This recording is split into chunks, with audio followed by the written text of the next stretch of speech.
to talk to you guys today about authentic leadership. And I almost hesitated to even say that we were going to talk about authentic leadership today because I feel like the word authentic is so overused in all things right now, but sometimes it really is appropriate and it's the best descriptor for what we're going to be talking about today in leadership.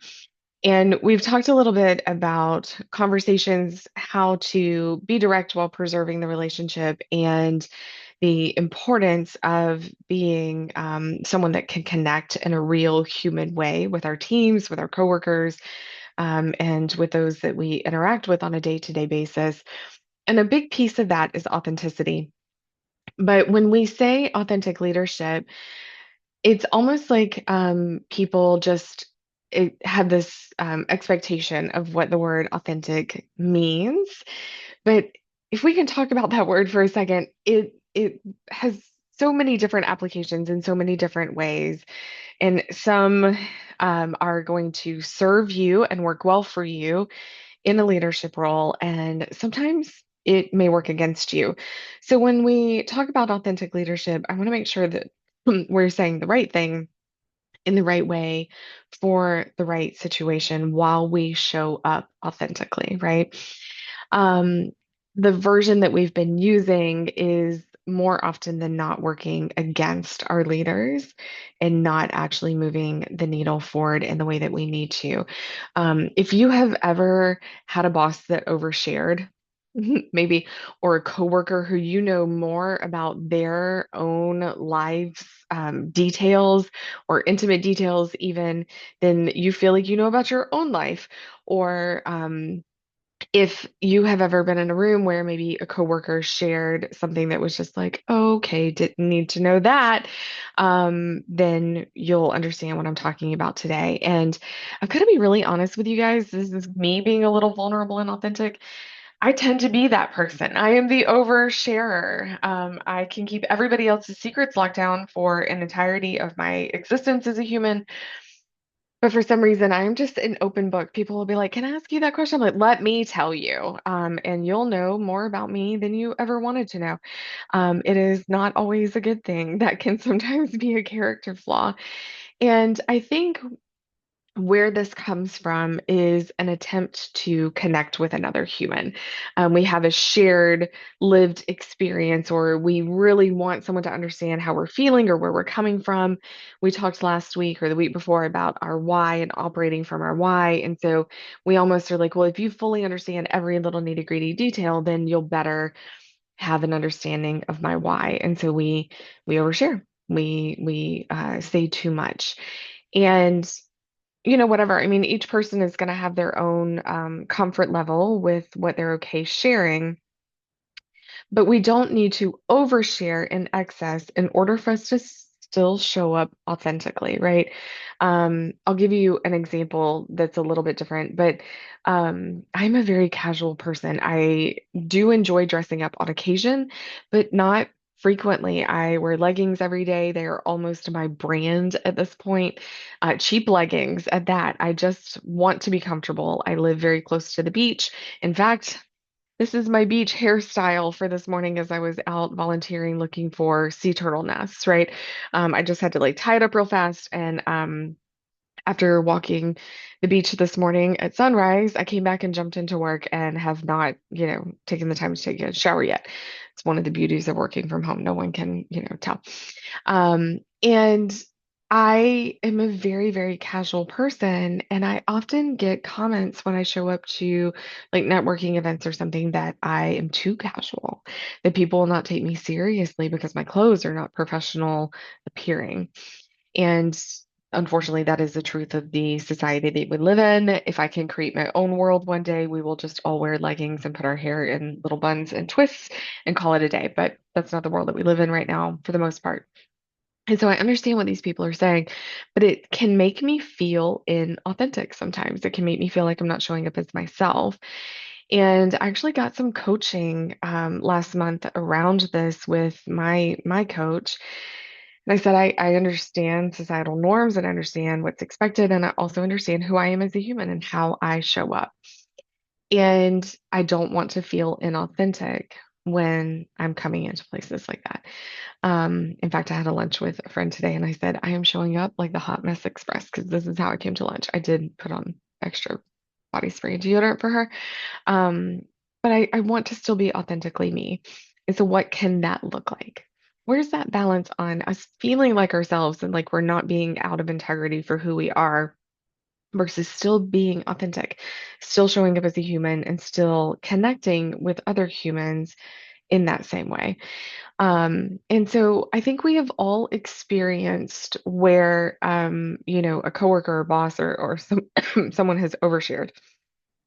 But oftentimes, when we're trying to judge that for ourselves, we don't know exactly where the line is. We want to connect, but um, and maybe you've even been coached on being more vulnerable, but it lands wrong or it creates confusion or you can tell that you've crossed the line, but it was only after you did it that you were able to tell.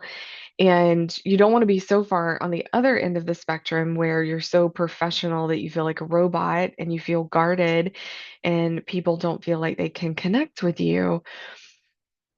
Either way, something would feel off, right? So there is a balance in the middle of how we can do this. And Gallup has done some research on this that teams who have leaders that show authentic leadership have 25% more employee engagement, or 25% higher employee engagement.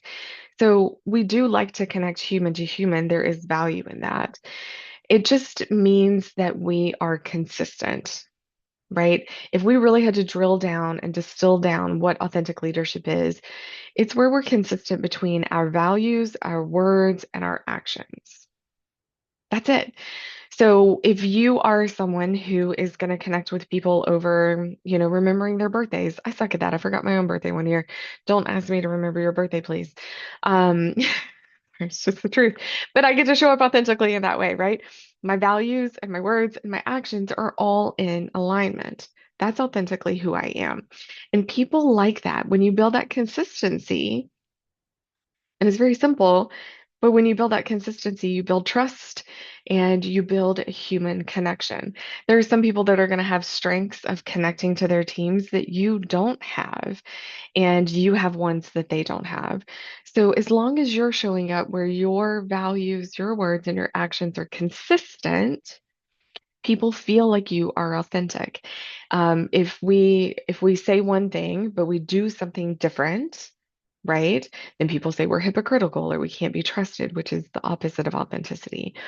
So instead of us feeling like we have to go above and beyond and overshare or create confusion, it's really just the alignment of those factors in our leadership that develops that trust and develops that depth and that authenticity with our teams, right? So this week, um, I would love to give you a little bit of a challenge in aligning your words with your actions. So maybe you can think about over the last, few days at work and where is there some tension? Where is there a place where maybe you agreed to do a project, but it was outside of your scope of work? Or maybe you allowed someone to do something that you know is kind of against the rules and they shouldn't have. Where have you made a promise that you didn't follow through on or didn't keep? Or where have you expressed an expectation for someone on your team where you yourself are not doing it? Maybe just take a moment to be honest with yourself. I have always preached, and I will continue to say that we have to be able to be self-reflective, even when it's hard, and look into self before we can expect it of others.